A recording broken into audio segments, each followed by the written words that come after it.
No man who once stood at the heart of power should vanish without a trace. Yet Aaron Burr, former Vice President of the United States and slayer of Alexander Hamilton, seemed to dissolve into the shadows of history as though someone or something had erased him deliberately. In 1804, Burr shot and killed Hamilton in a duel that would define and forever taint his legacy. But it was not the duel that sealed his fate.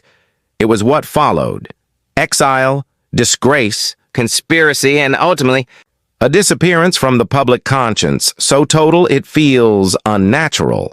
At the height of his career, Burr was one of the most brilliant minds in American politics. A Revolutionary War hero, a founder of the Democratic-Republican Party, and the third Vice President of the United States. He once shared a stage with Thomas Jefferson and James Madison. And yet, while their names would be carved in granite, Burr's would be reduced to a footnote when not completely vilified.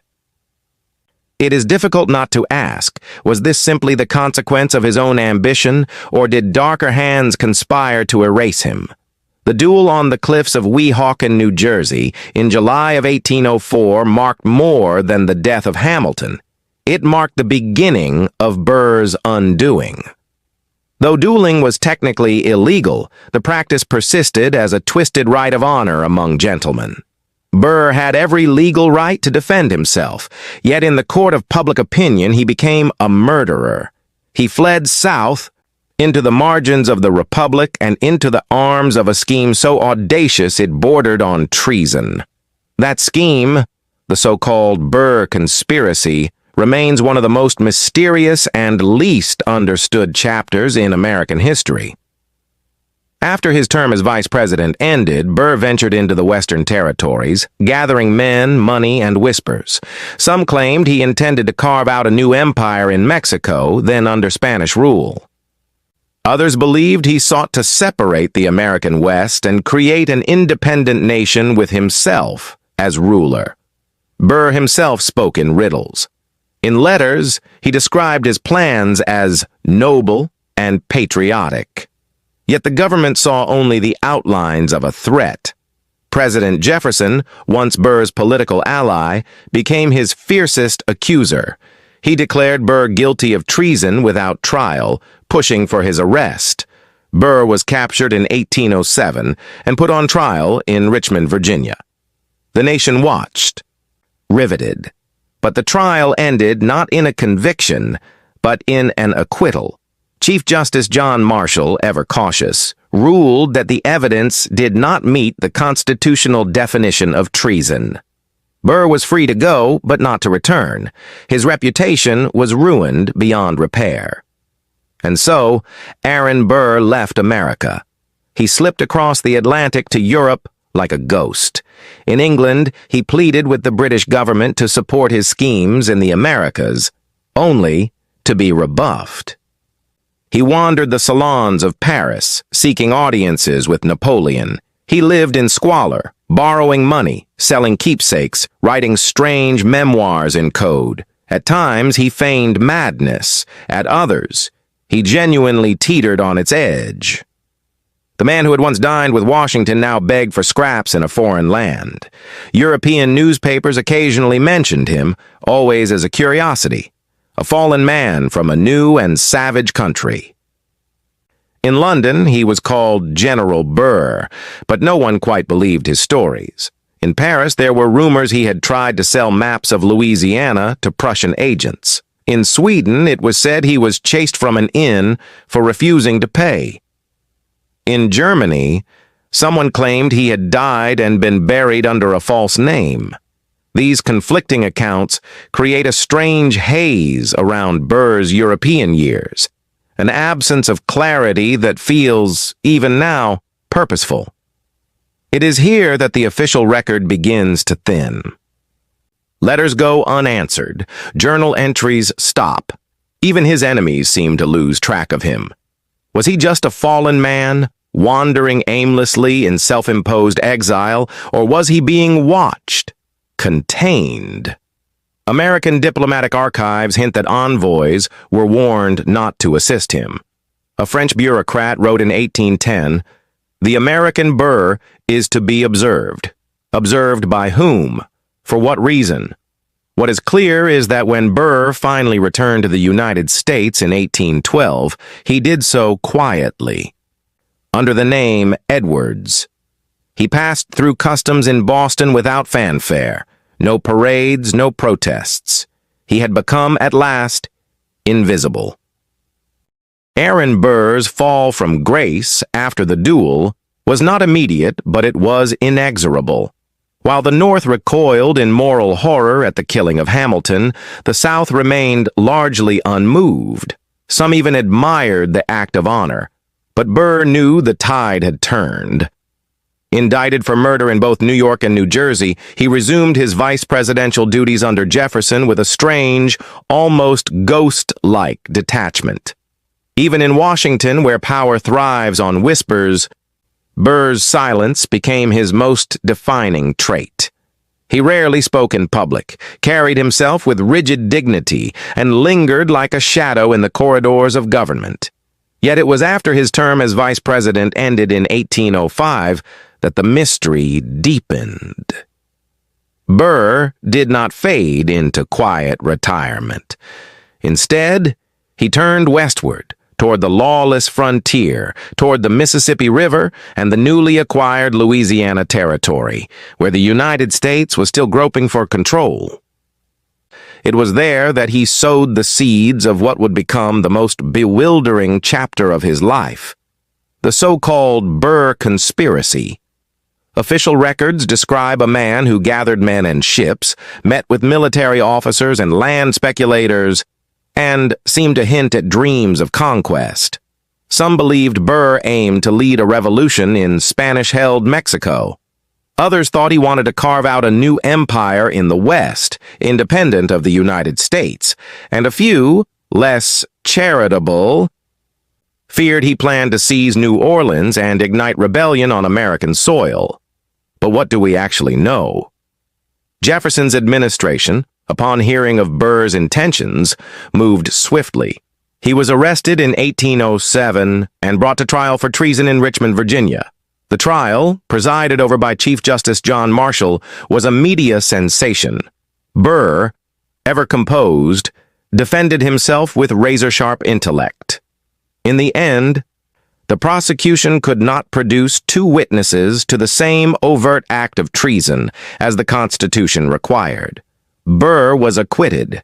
Here the histories diverge. The official account ends with Burr's return to New York in disgrace, a disbarred and bankrupt man, living in obscurity until his death in 1836. But there are other versions. Stranger, quieter stories whispered in taverns, in letters, in memoirs rarely quoted by scholars.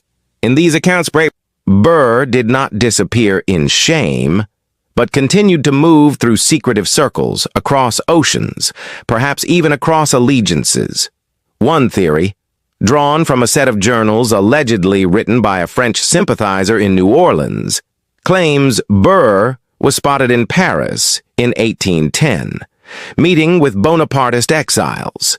He may have sought French support for an American secessionist movement, or simply refuge from the wreckage of his name. British records from London indicate a man matching Burr's description lived under an assumed name in the Soho district, corresponding with radical reformists and former Jacobins. Was he planning yet another political scheme? Or was he merely a ruined man trying to escape the ghost of a nation that had turned against him? What's more intriguing is that Burr himself seemed to encourage these uncertainties.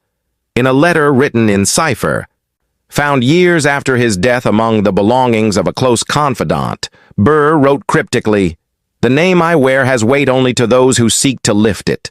Let them look to the river, the crownless king, and the map without borders." Scholars have debated its meaning for decades.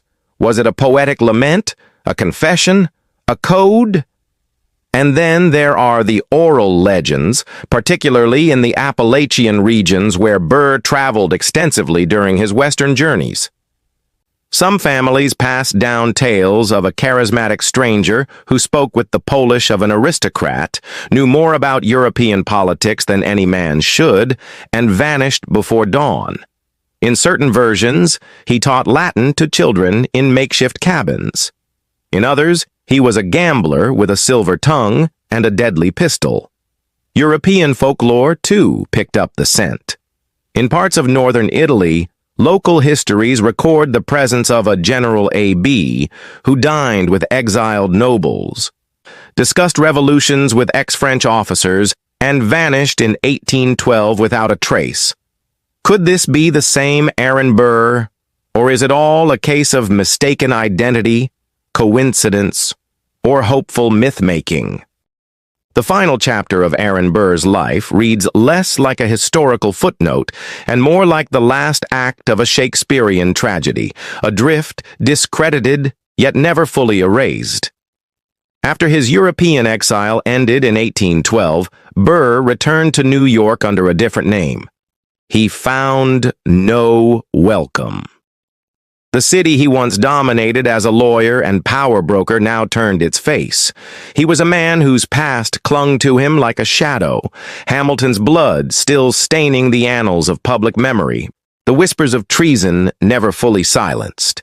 Stripped of influence, fortune, and friends, Burr took shelter in the few who remained loyal.